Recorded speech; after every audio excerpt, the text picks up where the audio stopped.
This is a real key point, man. I remember when my behaviors totally switched. I remember Right. around 2012, I had a conversation with Ron that changed me.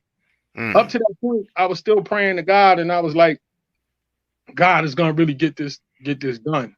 God is gonna make this happen. I know He is.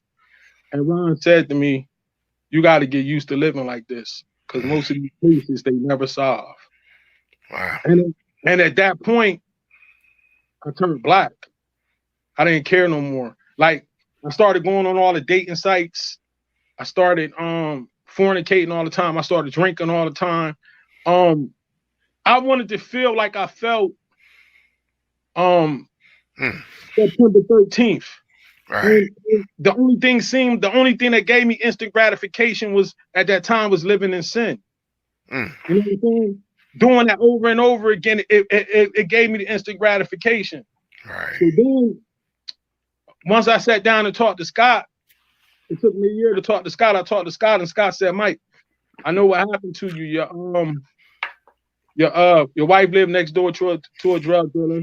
The drug dealer had $15,000 in the freezer.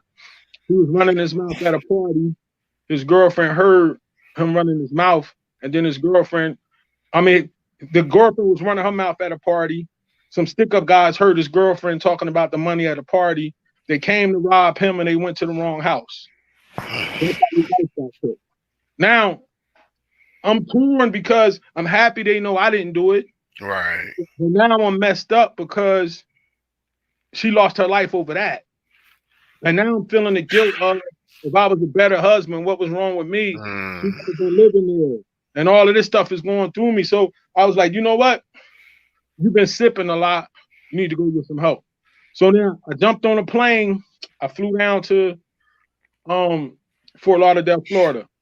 Checked myself in the detox 5 days. Then I went in the Ocean Breeze recovery. Upon arriving in Ocean Breeze, I made a near fatal mistake.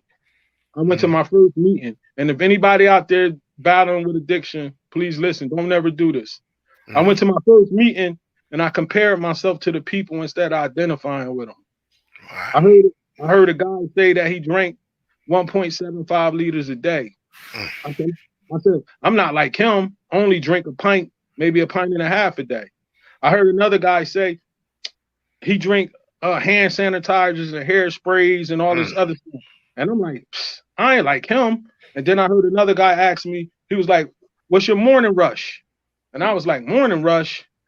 He was like, what you drink in the morning to get going? And I said, man, I don't drink in the morning. And then Right. I said to myself, I don't belong here. I'm Mm. only here because my wife got killed and I need therapy. And at that point, I turned off my ability to learn about the addiction that I had. Right. So I didn't want to go to the AA meetings. I only wanted to go to NA meetings. AA meetings was boring. They just was talking about losing their license, DUIs.